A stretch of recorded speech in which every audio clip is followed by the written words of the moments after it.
কয়েক হাজার নেতাকর্মী যদি এখানে স্লোগানে মুখরিত করে আপনাদের এই শব্দের প্রকম্পনে আপনাদের ভবন কম্পিত হবে, যেভাবে যৌক্তিকভাবে আমাদের দাবিগুলো তুলে ধরেছি, তারা আমাদের যৌক্তিক দাবিগুলো বিবেচনা করবে।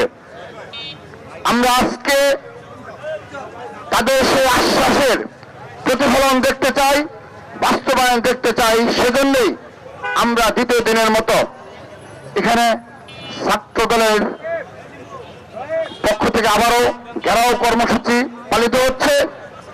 আমি ছাত্র দলের সকল পর্যায়ের নেতাকর্মীদের গতকাল সুশৃঙ্খল ভাবে আমরা এখানে তত্ত্বরোধকে উপেক্ষা করে অবস্থান করব এবং আমাদের দাবি আদায় করতে যদি সারা রাত এখানে অবস্থান করতে হয়, আমরা সারা রাত ব্যাপী এখানে অবস্থান করব।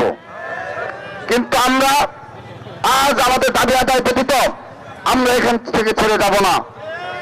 সেজন্য এই ভবনের সম্মুখে যারা রয়েছে তাদের উদ্দেশ্যে শুধু একটি কথা বলছি, আপনাদের প্রতি সম্মান দেখিয়ে গতকাল আপনারা অনেক ব্যস্ত ছিলেন, আপনাদের অনেক গুরুত্বপূর্ণ কাজ ছিল, সর্বশেষ দিন ছিল অনেকগুলো বিষয় নিষ্পত্তির জন্য।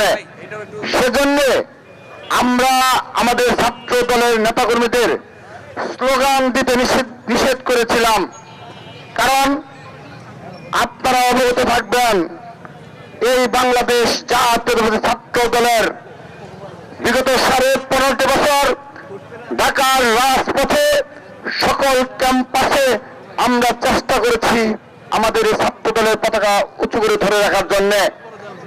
সেহেতু এই কয়েক হাজার নেতাকর্মী যদি এখানে স্লোগানে মুখরিত করে আপনাদের এই শব্দের প্রকম্পনে আপনাদের ভবন কম্পিত হবে, সেজন্য আমরা নিষেধ করেছিলাম যে আপনারা আপনাদের কাজ করুন। কিন্তু আজকে যদি আমাদের দাবি আদায়ে আপনাদের সদিচ্ছার প্রকাশ না পায়, আমরা আমাদের সব ধরনের পন্থা অবলম্বন করব এবং আমরা দেখব আমরা যেভাবে শুধুমাত্র মূল রাস্তা অবরোধ করছি, আমরা বিবেচনা করব আমাদের দাবি আদায়ের জন্য এই মূল গেট অবরোধ করতে হয় কিনা, আমাদের বিবেচনা সেই বিষয়টিও রয়েছে।